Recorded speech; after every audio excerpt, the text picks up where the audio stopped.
وہ 16-17 سال کا ایک دبلا پتلا مگر لمبا لڑکا تھا۔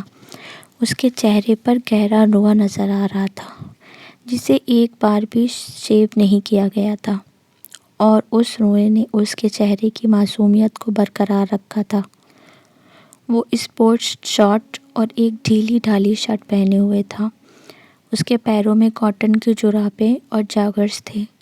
چنگم چباتے ہوئے اس کی آنکھوں میں ایک عجیب طرح سے بے چینی اور اعتراض تھا۔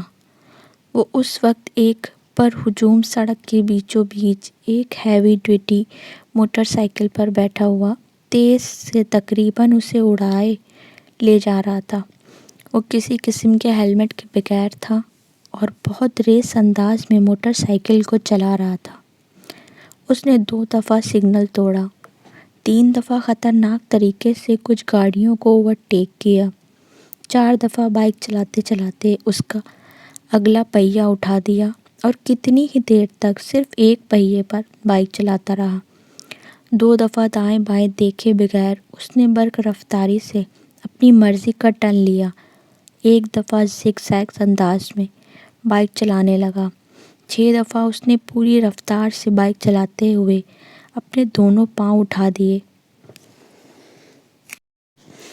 پھر یکدم اسے رفتاری سے بائک چلاتے ہوئے اس نے ون وے کے خلاف ورزنی کرتے ہوئے اس لین کو توڑا اور دوسری لین میں سناٹے کے ساتھ گھس گیا۔ سامنے سے آتی ہوئی ٹریفک کی بریکیں یکدم چرچرانے لگیں۔ اس نے فل اسپیڈ پر بائک چلاتے ہوئے یکدم ہینڈل سے اپنے ہاتھ ہٹا دیے۔ بائک پوری رفتار کے ساتھ سامنے سے آنے والی گاڑی کے ساتھ ٹکرائی۔ وہ ایک جھٹکے کے ساتھ ہوا میں بلند ہوا اور پھر کسی چیز پر گرا۔ اسے اندازہ نہیں ہوا اس کا ذہن تاریکی ہو چکا تھا۔ وہ دونوں لڑکے اسٹیج پر ایک دوسرے کے مقابل روز ڈریم کے پیچھے کھڑے تھے، مگر ہال میں موجود اسٹوڈنٹ کی نظریں ہمیشہ کی طرح ان میں سے ایک پر مرکوز تھیں۔ وہ دونوں ہیڈ بوائے کے انتخاب کے لیے کنونسنگ کر رہے تھے اور وہ پروگرام بھی اسی کا ایک حصہ تھا۔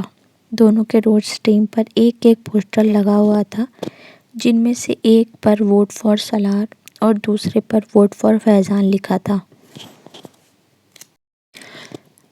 اس وقت فیضان ہیڈ بوائے بن جانے کے بعد اپنے ممکنہ اقدامات کا اعلان کر رہا تھا، جبکہ سالار پوری سنجیدگی کے ساتھ اسے دیکھنے میں مصروف تھا۔ فیضان اسکول کے سب سے اچھے اسٹوڈنٹ تھا اور اس وقت بھی وہ اپنے جوش اور خطابت کے کمال دکھانے میں مصروف تھا اور اسی برٹش لب و لہجے میں بات کر رہا تھا جس کے لیے وہ مشہور تھا۔ بہترین ساؤنڈ سسٹم کی وجہ سے اس کی آواز اور انداز دونوں ہی خاصے متاثر کن تھے۔ ہال میں بلا صبح شقوت طاری تھا اور یہ خاموشی صرف اسی وقت ٹوٹتی جب فیضان کے سپورٹرز اس کے لیے اچھے جملے پر داد دینا شروع کرتے۔ ہال میں یکدم تالیوں سے گونج اٹھا۔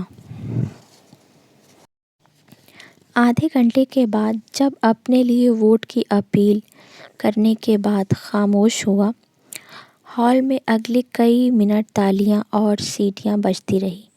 ان تالیاں بجانے والوں میں خود سالار سکندر بھی شامل تھا۔ فیضان نے ایک فاتحانہ نظر ہال پر اور سالار پر ڈالی اور اسے تالیاں بجاتے دیکھ کر اس نے گردن کے ہلکے سے اشارے سے اسے سراہا۔ سالار سکندر آسان حریف نہیں تھا، وہ یہ اچھی طرح جانتا تھا۔ اسٹیج سیکورٹی اب سالار سکندر کے لیے اناؤنسمنٹ کر رہا تھا۔ تالیوں کی گونج میں سالار نے بولنا شروع کیا۔ Good morning friends. وہ ایک لفظ ٹھہرا۔ فیضان اکبر ایک مقرر کے طور پر یقیناً ہمارے اسکول کے اثاثہ ہیں۔ میں یا دوسرا کوئی بھی ان کے مقابلے میں کسی اسٹیج پر کھڑا نہیں ہو سکتا۔ وہ ایک لمحے کے لیے رکا۔ اس نے فیضان کے چہرے کو دیکھا جس پر ایک فخرانہ مسکراہٹ ابھر رہی تھی، مگر سرار کے جملے کے باقی حصے نے اگلے ہی لمحے اس مسکراہٹ کو غائب کر دیا۔ اگر معاملہ صرف باتیں بنانے کا ہو تو ہال میں ہلکی سی کھلکھلاہٹیں ابھری۔ سالار کے لہجے کی سنجیدگی برقرار تھی، مگر ایک ہیڈ بوائے اور مقرر میں بہت فرق ہوتا ہے۔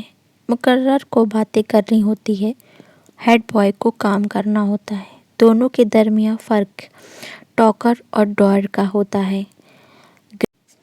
Great talkers are not great doers. Salar کے سپورٹرز کی تالیوں سے ہال گونج اٹھا۔ میرے پاس فیضان اکبر جیسی خوبصورت لفظوں کی روانی نہیں ہے، اس نے اپنی بات جاری رکھی۔ میرے پاس صرف میرا نام ہے اور میرا متاثر کن ریکارڈ، اور مجھے کنوینس کے لیے لفظوں کی کوئی دریا نہیں بہانے۔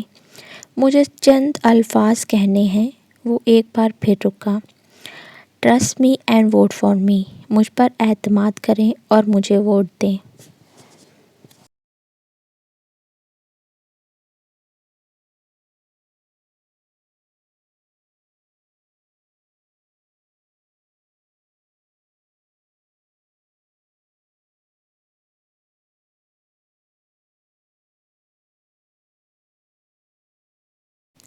اس نے شکریہ ادا کرتے ہوئے جس وقت اپنے مائک کو آف کیا، اس وقت تو ہال تالیوں سے گونج رہا تھا۔ 1 منٹ 40 سیکنڈ میں وہ اسی اپنے نپے تلے اور کیلکولیٹڈ انداز میں بولا تھا جو اس کا خاصہ تھا، اور اسی 1.5 منٹ نے فیضان کا تختہ کر دیا تھا۔ اس ابتدائی تعارف کے بعد دونوں امیدواروں سے سوال جواب کا سلسلہ شروع ہوا تھا۔ سالار سکندر اس جوابات میں بھی اتنے ہی اختصار سے کام لیا جتنا اس نے اپنی تقریر میں لیا تھا۔